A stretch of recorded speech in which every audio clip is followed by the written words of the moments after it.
this stuff is going to this by July 31st.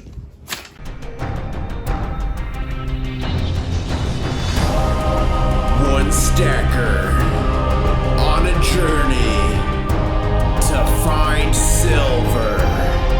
International Stacker. Hey everybody, International Stacker, and I'm here to break down a crazy video for you. But first I want to say 84% of you watching are not subscribed. So please subscribe if you like my content. Smash that like button. Help me beat the YouTube algorithm, and let's get into this. And then finally, I have my disclaimer in the description below. I'm not a financial advisor. These are just my opinions. And why do I think that silver is going to go to what I have here, $1,000 an ounce by July 31st? Well, I don't. But let me break down for you some very good indicators for silver and why I even made this video and titled it and called it that. So, over the past 48 hours, I've been getting multiple comments, and maybe I'll put them here in editing, or maybe if I'm lazy, I won't.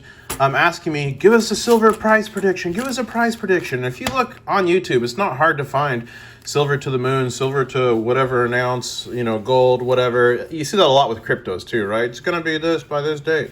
And also, I received an email saying that silver was going to hit 1,000 by like August 31st or something. So I figured I'd touch on that and tell you why I'm a believer in silver and give you some very good indicators for silver and talk a little bit about why we stack it. So what are we going to do? Get into a few charts.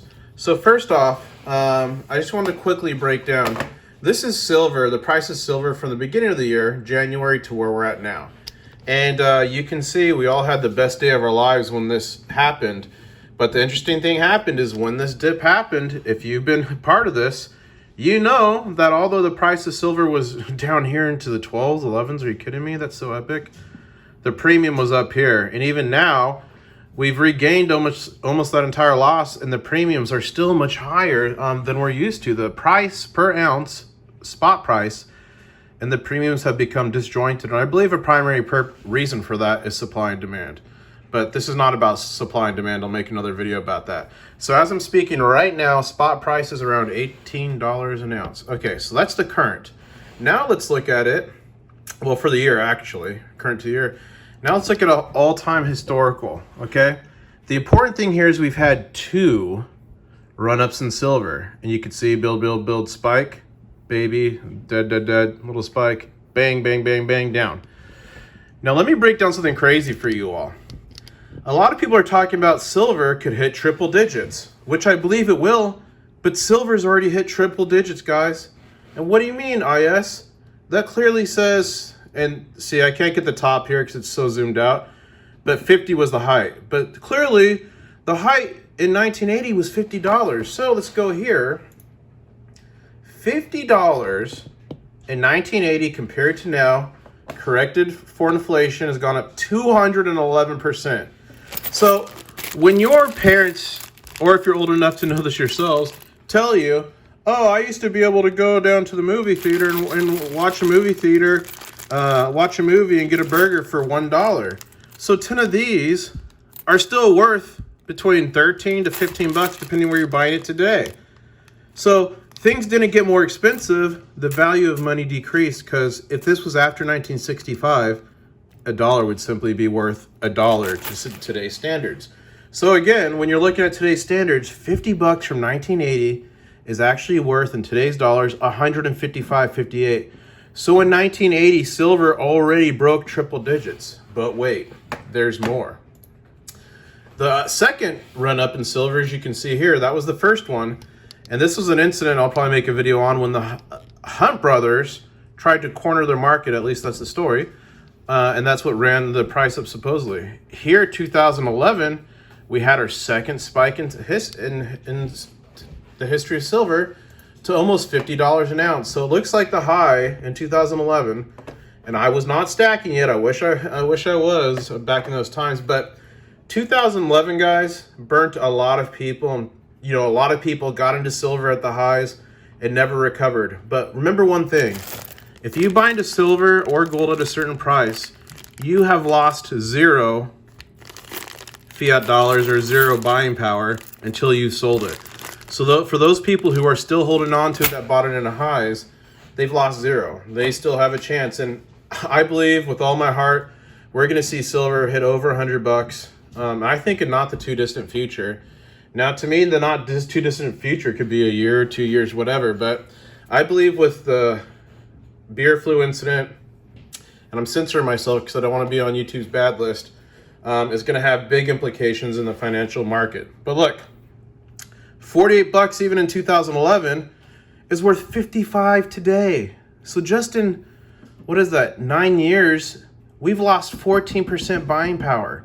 If you go to the Federal Reserve's website, as a matter of fact, let me do that real quick. Here we go. All right, so here we are on the Federal Reserve's website. And if you don't know, this is going to mind blow a lot of you. The Federal Reserve is a private entity. It's not federally owned. I know a lot of you know that, but some might not. But look what it says right here. Inflation, employment, and long-term interest rates fluctuate over time in response to economic and financial disturbances. Hashtag freaking 2020 on crack. Moreover, monetary policy actions tend to influence economic activity and prices with a lag. Therefore, the committee's policy decisions reflect its longer-term goals, its medium-term outlook, and its assessments of balance of risk, including risks to the financial system that could impede the attainment of the committee's goals. Furthermore, the inflation rate over the longer run is primarily determined by monetary policy, and hence the committee has ability to specify long-run goal for inflation. The committee reaffirms its judgment that inflation at the rate of 2% as measured by the annual change in the price index for personal consumption expenditures is most consistent over the longer run with the Federal Reserve's statutory mandate. Now, what does all that legal speak mean? It means the Federal Reserve's, at a minimum, their goal is 2% inflation. Ladies and gentlemen, that's the hidden tax. What do I mean by that? So let's pretend this is just $101 bills, okay? Today we have $101 bills. Next year we still have $101 bills, but it has the buying power of 98. The next year you would still have 100 physical bills, but it would have the buying power of 96. The next year you'd still have 100 physical bills, but it had the buying power of 94. You lose 2% buying power at a minimum, as stated here by the Federal Reserve, to your paper currency. And that is why people buy into gold and silver, because we see this as a hedge against inflation. So over the long term, if you have $100 or $1,000 worth of gold and silver and 1,000 paper dollars, the $1,000 of gold and silver is going to maintain much more of its buying power than the paper. And if you time it right, it's going to be a lot more buying power. But let's move on a little bit more in this. And first, well, I'm going to talk to you a little bit about an important part and concept you need to know about the silver to gold ratio and some historical significance with what's going on right now. But first, I want to say something, and thank you all for listening to this. We all knew the market had to correct at some point, but no one could have imagined what we are seeing today. How a pandemic triggered an economic crisis, and how will the markets respond? That is the question. One thing's for sure, you just can't flip a switch and just return things to normal. And that's totally true, guys, you can't. Headlines are suggesting the next upside is in gold. That's why Americans are making the decision to diversify into gold and silver. Since 1997, Lear Capital has been one of America's top destinations for gold IRAs. Mention this channel and receive a free silver coin with your first purchase. Call 800-819-2495 now or submit a request from the link in the description. A big thank you to Lear Capital for sponsoring this video because it enables me to do cool travel content for you. If you're new, I travel the world buying gold and silver. But let's get back into this. And again, thank you, Lear Capital. You are scholars and legends and gentlemen and gentle ladies. Silver to gold ratio means how many ounces of silver does it take to equal 1 ounce of gold? Yankee stacking, hey, it's gonna be okay. So back here, and let me get my mouse to hover. So if you look here, in 1920, it dipped to about 17 ounces of gold would equal 1 ounce of silver, or reverse, 17 ounces of silver would equal 1 ounce of gold. It went all the way up to 97 ounces of silver for 1 ounce of gold in the 40s. So that's during World War II. That's interesting. And then it dipped all the way down again some 28 years later in 1968 to around 20 bucks or 20 ounces of silver to make 1 ounce of gold. Then it ran up in the 70s, 74 to 40 to 1. Then it dropped again momentarily to 20 around, and even less, 18 to 1. Then it's had this huge run up. The closest it got was in 2010. It dropped to 31 to 1. And now we're at historic highs. Do I think the silver to gold ratio is going to return to these levels? No, I don't. Do I think on the next time we have a huge run up in silver or a monetary issue that the silver to gold ratio is going to do what it's done historically and close lower? Yes, I do. So here's how you play the ratio. If you buy $1,000 in gold at 95 to 1, and then it drops down to 40 to 1 or 30 to 1 or even 50 to 1, and you trade the silver into gold at that time, you're going to get more gold than you would have if you would have bought it outright.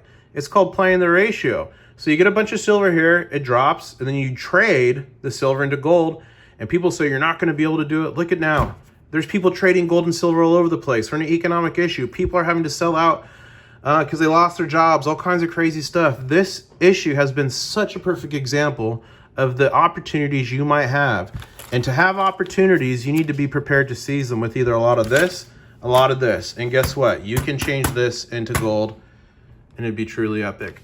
So anyways, guys, I can make 5 more videos based on just some of the key concepts I covered in this. But that's a quick, vision of why I like gold and silver and the opportunity I believe that's coming in it. And that's not even talking use case of silver and its industrial demand and all these different things. So thank you all for liking. Please smash like, or hit the subscribe button if you're not subscribed. And I guess we'll say, catch you on the next one. Woo!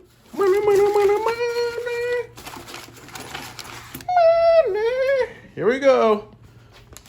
Oh.